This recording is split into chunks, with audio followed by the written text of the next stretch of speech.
Hi, my name is Sue Skalski with Vermont Volunteer Services for Animals Humane Society, and welcome to our show for the animals.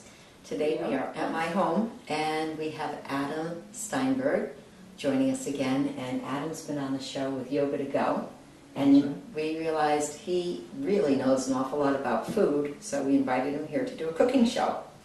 Thank you, Adam. Thank you, Sue. And you have a juicer. A very fun juicer. It's powerful, and it doesn't leave a lot of pulp. Okay. And it's fresh, which is most important. Fruits, vegetables, roots, you can use beets, ginger, everything goes in it. It's amazing. Do you have to cook the food first? No, that's the best benefit, is it's all raw, so it keeps all of its nutritional value. Oftentimes vegetables, when they're cooked, I believe it's above 110 degrees, they lose a lot of their nutrition, as well as there's some enzymes that aid digestion. We've got some packaged juices here. Yeah, you brought this, and this is something you drink, okay? I drink this processed juice as well as making my own fresh lemon ginger echinacea juice. So some of it is a timing thing. This has some nutrition in it, and it is relatively healthy. It is still pasteurized, so it loses a lot of nutrition. We were talking about that. Explain the pasteurizing. It's a high heat process that is applied to nearly all food products nowadays. And actually almonds is one of the most recently added foods to be processed. So it's a way to kill bacteria on the foods. So anything that is not processed is healthier to eat. So I know we're not here to talk about meat, but meat, a lot of people think that meat is not processed. It's one of the most processed items. From the moment an animal is killed, it starts to decay. Oh, right, okay. I had heard, and correct me if I'm wrong, that an animal breaking down will stay in your body for up to 72 hours, where vegetables and fruit pass through within 24. Yes. And that's an awful lot of the reason for colon cancer, because you've got decaying matter inside you for a prolonged period of time. The average person has 5 to 35 pounds of decaying matter inside. It's quite a lot, depending on how much meat and processed foods you eat. No kidding. So if you're vegetarian, you don't carry that same? Not as much, no. When my kids were growing up, the only juice I would get in the house was Juicy Juice, because it's pure fruit. But then you were telling me, which kind of disappointed me, about the process of Pasteurization. Yeah. So were they getting all this, or was that questionable? They're getting some of that. Some of the natural nutrition in the fruits is killed. There's enzymes in apples. There's enzymes in all sorts of fruits and vegetables, and a lot of those are killed in heat. Potassium 250 milligrams, vitamin C 120%. Which is great. Yeah. Even in this healthier version of the juice, it's added to it. Well, I so mean, it's better than not getting it. Clearly a lot better than High C or Kool-Aid. Yeah, most commercial beverages have corn syrup. I don't think there's... So there's no corn syrup in that, which is huge. Okay. And when it says corn syrup, it doesn't say anything about GMOs. And I know we're not here to talk about GMOs. Sure we are. Let's talk about GMOs. We can do anything we want. But corn syrup is basically, when they process all that, all of those pesticides, because GMO corn is grown to resist the pesticide, and the pesticide only kills the weed, so all those pesticides are on the corn when it's processed into corn syrup. So it's really condensed pesticides that's being added to all these Coca-Colas, all these commercial juices. I think about 60 to 70% of processed foods have corn syrup in them. It's really interesting. So when we're talking processed foods, it's not just like bologna and salami and it's... Good point, Sue. Really? Yes, because all that processed meat it's grown on corn. Even cattle are supposed to eat grass. They're fed corn so they can remain in their stalls their whole life. And that corn is GMO corn. And then that's in the meat. And that just comes right down to us. Yes. Okay. So what you brought here is not genetically modified in any way because you You've got apples, carrots, celery, lemon, and what is this? This is fresh ginger root. Ooh, okay. Nutritious and delicious, Sue. Do you have to add water to that to do a juice? No. Okay, go for it. Go for it. So this will go through very fast. Everything's been washed, trimmed. If you're going to juice at home, you always want to make sure you wash things completely. It will make some noise. I'm not exactly sure how it will pick up on the camera, but we'll Andrew's see. great at editing. Very We can good. silence this. So we will juice away. Once again, it doesn't take long. Become the carrots, the apples, the ginger, the lemon,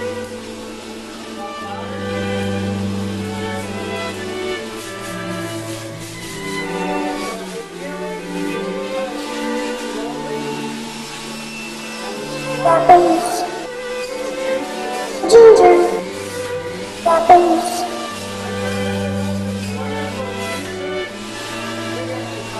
ginger, here come the carrots, the lemon, here come the carrots, and the celery, here come the carrots, okay.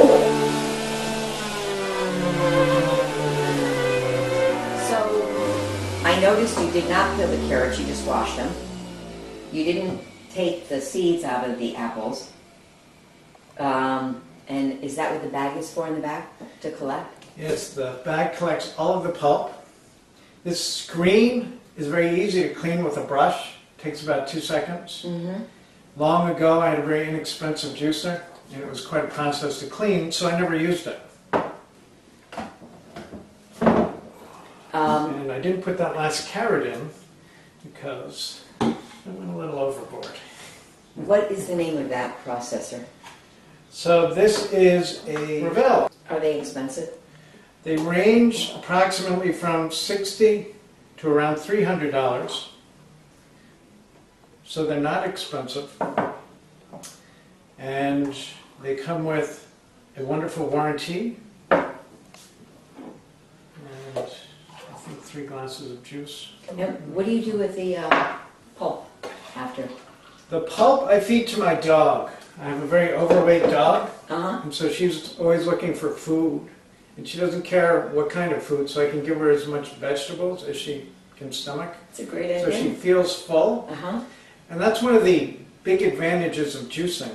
To eat all of those vegetables that were on that plate, generally I would drink all that juice myself. So to eat all of those vegetables, You'd be here all day. it would take too long, and it's too much. But to drink it, there's no fiber to process. Those nutrients go right into the body. Is there any negative from that, like the chewing and all that? It's great if you have dental problems and you can't chew. Well, that's a positive. I've heard of people losing their teeth biting apples. So that won't happen here. Okay. All right, so we're going to have our taste testers. Andrea. Are you coming? Are you joining us? Yes, I am. Excellent. Okay. Cheers. Cheers.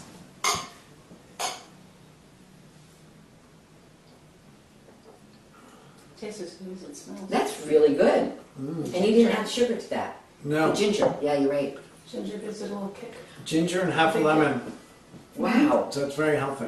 It's like, oh, I wonder how it's going to taste. It's really good. I didn't bring my Vitamix, which is a slightly different process because it leaves all the pulp in. But one of my favorite drinks with the Vitamix is a whole pineapple and cilantro with some Okay. water. That sounds really good. So it's a little high on the sugar end, Uh-huh. but it's very nutritious and cleansing. Do you ever add sugar or honey or anything, sweeteners to this? Only to my fresh ginger tea in the morning, Sue. Okay. Maple syrup. And I bought agave. Do you know what that is? Agave, yes. Agave? Yes, from the cactus. Yeah. Very good. Yeah. That was close to tequila, so. Yeah, it's good. I use that sometimes in my ginger tea. It's a little less expensive than the maple syrup. Okay. Well, thank you. Very interesting. Yes, this has been fun, Sue. Let's go to the next one. Okay. Okay. Onward and upward. Adam, you were talking about a book. What was it called? It's a DVD, Fat, Sick, and Nearly Dead. Can anybody get a hold of that? Anybody can. I bought mine on Amazon, Okay. and it's about Joe Cross and his escapade across the country, which it turns out to be, it's a 60-day juice fast. So he begins 30 days in conjunction with his doctor and supervision. And he's on 10 or 11 medications. He's so obese that he's got sores. It's a special condition. I've never heard of it. Is he an old person, younger person? He's in his mid-40s. Okay. Mid-40s, a successful executive, and he's got a great life except for his physical health.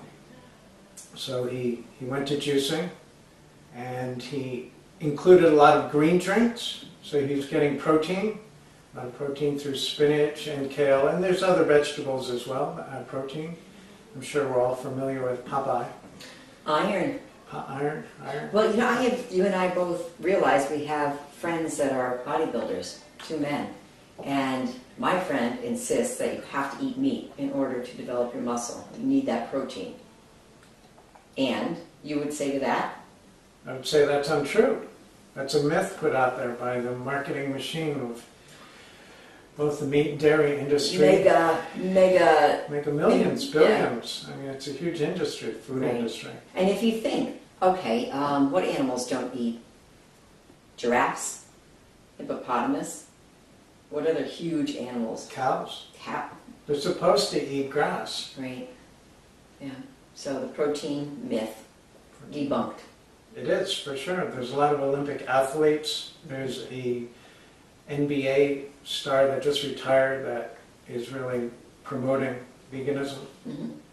It's getting protein from other sources. Right. Protein's necessary. How much? I remember a pharmacist telling me once that it's definitely overplayed. You need protein, but not as much as the Agency of Agriculture would have you believe you need. Definitely not. Okay. You know what? I want to mention too. The Upper Valley Food Co-op. They were very generous. We film our show in White River Junction, and the Upper Valley Co-op sponsored the show.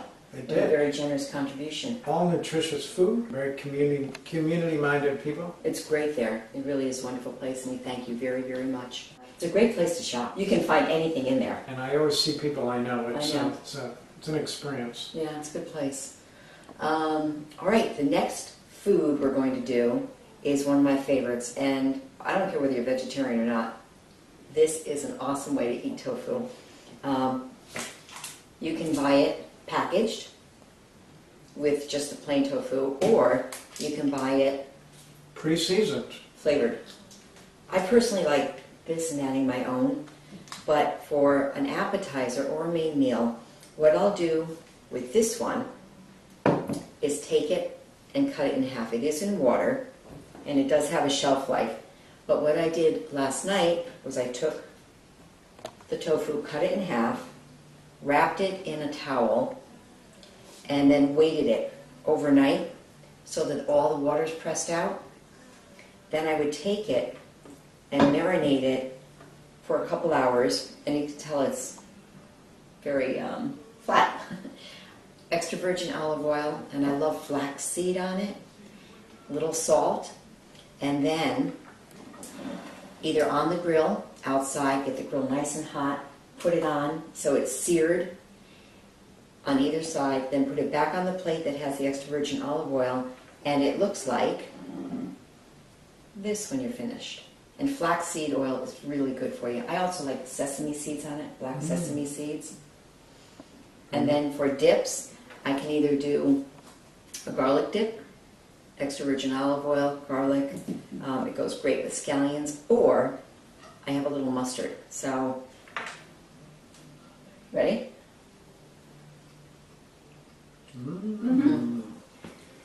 Nice. So basically, you can substitute tofu or tempeh or seitan for any meat base instead of, and you're going to be healthy, you're going to be humane, and it Saves the environment. saves the environment. Yeah. What do you use tofu in? One of my favorites is tofu scramble. Mhm.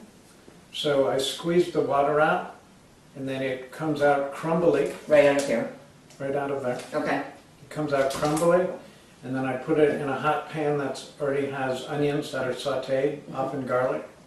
And then I add turmeric, cayenne, black pepper. You taste and, well, it's just like another yellow scrambled substance many of us are familiar with. Scrambled eggs, but Right. there's no association with where it's come from. How high in fat is it though? I have a feeling it's not the best for diets, but I could be wrong. Total fat, 5%. Not bad. Not bad at all. I mean, tofu is great for protein, but it's still processed. So basically anything in a package. So grains, vegetables, Mm-hmm. that's the simplest way to eat. So are you saying that's not good? I don't want to say it's not good. It's better than many, many, many other things. Mm-hmm. I know that it's very healthy for some women Hmm. with premenopausal, menopausal. But check with your doctor. But I love it. Put it in soups, crumble it up in soups. Lasagna, substitute for ricotta cheese. It's really the flavors that you put with it. I use a lot of extra virgin olive oil cooking, and I'll always put my oil in the pan. I'll put hot pepper flakes, garlic, fresh garlic. Otherwise, they make an awesome garlic salt. Flavor the oil first, and then add your stuff. So that's my grilled tofu that, unfortunately, because we're in the winter, was done in a wrought iron pan, a little bit of olive oil, get it nice and hot, cover the top, sear it on either side. Okay, it really is pretty basic, but this recipe that I want to do now is something that can be done really in 3 minutes. Thanks to the co-op, Adam brought back Garden burgers. garden burgers, that's for the next one. But the corn, Quorn, is something that's sold in all health food stores. We have this at holidays, and Adam, I swear to you, you cannot tell the difference between that and turkey, white turkey. I do a mushroom gravy, and it's so good. And I know you pointed out it has a little egg in it. But I also use, and this is what I'm going to use for this recipe, Morningstar. Yes. And this has no egg, but, as we talked. But there's corn oil in it. Okay, so, But I also know that there's some, I'm not that familiar with the palm oil controversy, but I have heard generalizations that all the oil and fat we put into our bodies attaches itself inside. So there are better fats, and they say we need those better fats. like olive oil. Like some, but we tend to overdo everything. I live on oil, olive oil. I know. But, okay, so what we did, I took out 2 chicks patties and I microwaved them. And then we started talking about microwaving. It's like, holy moly. But microwaving, Adam, while I'm breaking this up, does what? Well, it can change the structure of whatever you're cooking. Basically, coming from a yogic perspective, anything that is rushed loses its essence. So even if we're cooking on the stove, if we're scrambling, throwing things together, inattentive, and just trying to get through whatever it is as fast as we possibly can, it really disturbs the chemistry in the whole process. Well, the reason why I put this in the microwave, number one, because I cut down on my intake of fat. I'm not putting it in olive oil so I can enjoy it in something else. But I know Greg likes to do his in olive oil and garlic and make it crispy, which is really tasty. So basically what I'm just doing is cutting up the chicks patties, putting it in the bowl, and I pre-cut celery and onions, and I'll put a little bit of garlic salt,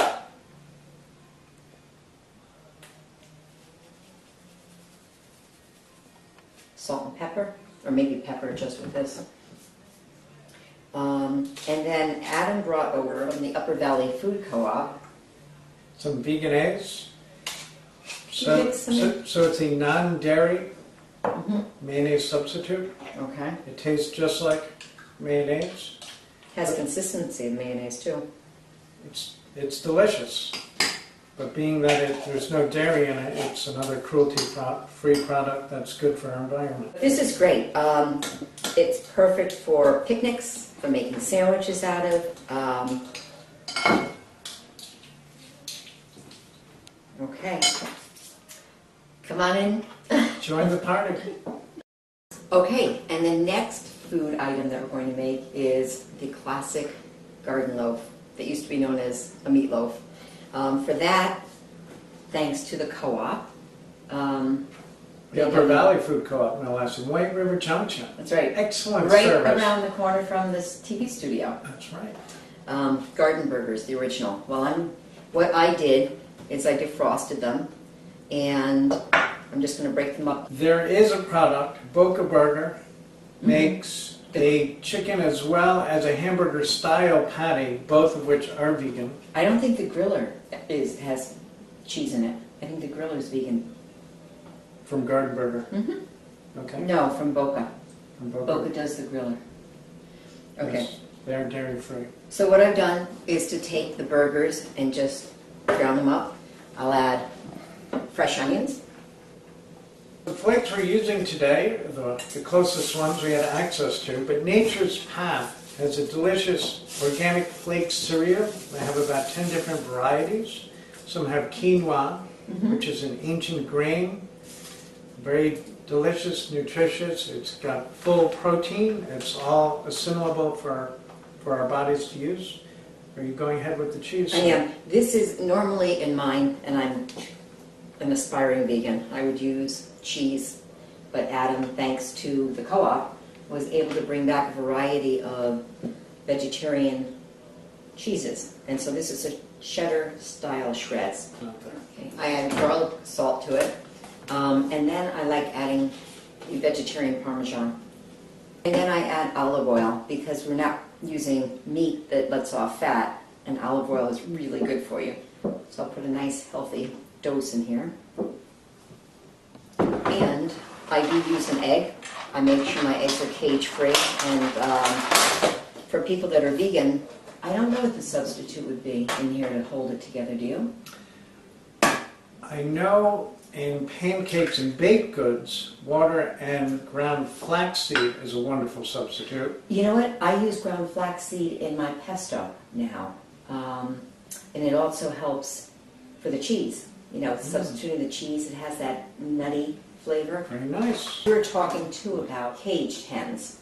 There's a lot of times the cartons will say cage-free, and I've read often many stories where people visit where the animals are housed, and there could be hundreds or thousands in a very small enclosed area without access to the outdoors. Mustard. I forgot my So mustard. if you haven't seen the bird your egg comes from, beware. It may not be as healthy as the carton says. Well, you know what? Use that sheet to demonstrate. So this is the average space, sometimes, that an average bird will have raised for eggs. Oftentimes they do not have their individual space, and there'll be many, many birds crammed into a much smaller space, and basically their lives are just providing eggs. We were just invited up north to do a story about an egg production that the birds are cage-free. So that's going to be exciting next week. Well, I'd like to On go, the sir. site. Oh, yeah. For this, I don't use extra virgin olive oil, but you were talking about different oils that you use.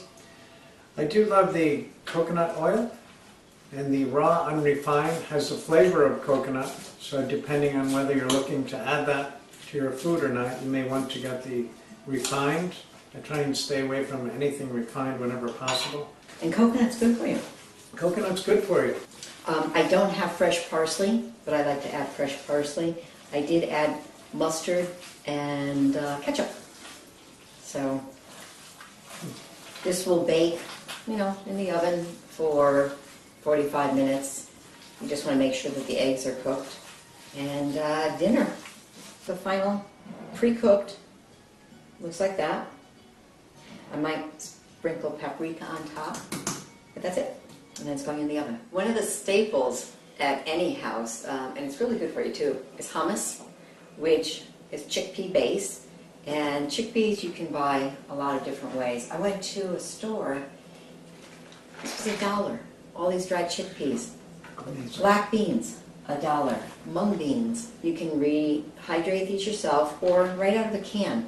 But basically what it is, chickpeas, olive oil, Garlic. garlic, lots of garlic. I like to use a little cayenne pepper, blend it up, and it's really, really good for you. It's great on chips. It's good for sandwiches. I'm gonna make chips. Okay, what I do for my chips, and I use these in so many different ways.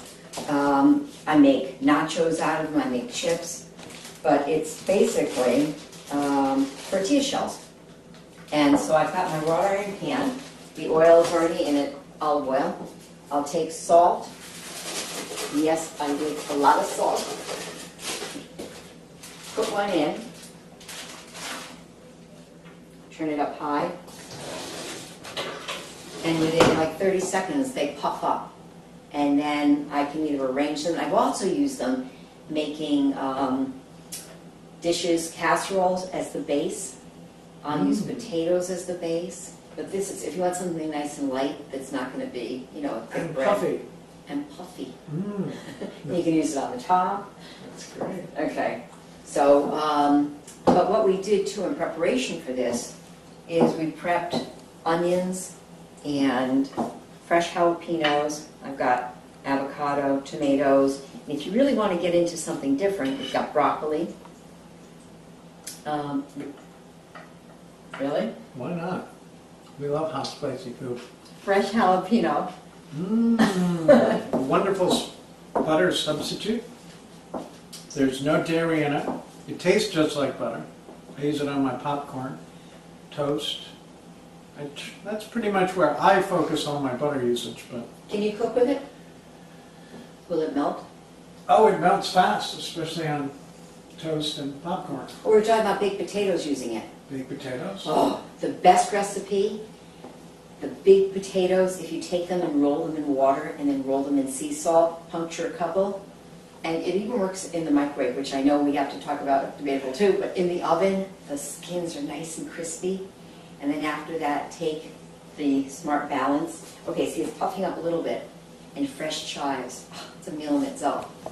Okay, so it's puffing up a little bit, and then I'm just going to flip it. Wow, amazing. Easy. That is so easy. And then, a little bit longer. And then you just have the next one and the next one and the next one ready to go.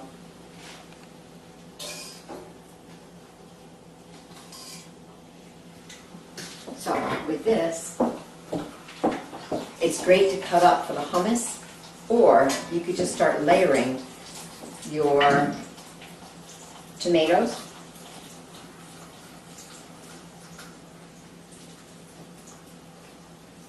onions, cheese.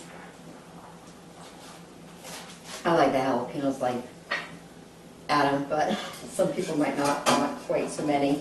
And then you can, you know, if you have black beans are great over it. You got your protein right there. And if you want to get really healthy, you can do some broccoli. And that is a full meal. Wonderful. And the hummus, by the way. It's great with the hummus. So we're talking about tofutti? Well, actually, we were talking about the topping for the nacho grande. Nacho grande. Quesadilla. It's a beautiful one. So tofutti is a wonderful cream cheese substitute. Non-dairy. It tastes just like dairy. And they make ice cream out of that too. They do. There's Yeah. so many delicious flavors of non-dairy ice cream. Did you bring the tofutti? You didn't ask me to bring the tofutti, but it would have been my pleasure. So we would have put a nice dollop of tofutti and scallions. Yes. And then Good on the stuff. side, we'd have some rice dreams on chocolate decadence, which is a frozen dessert. Oh, I'm mixing entrees with desserts. Excuse me, too. I'm saying, I'm just reminding you of our scallions. Scallions. There you go. We can definitely go on and on and on. We'd like to do more. So, Adam, thank you very much for joining us. Thank you, Sue, and thank you, the Upper Valley Food Cooperative. for Awesome sponsoring place, our show. awesome place to go. And join us again next week on For the Animals. Thank you. Shake the stone.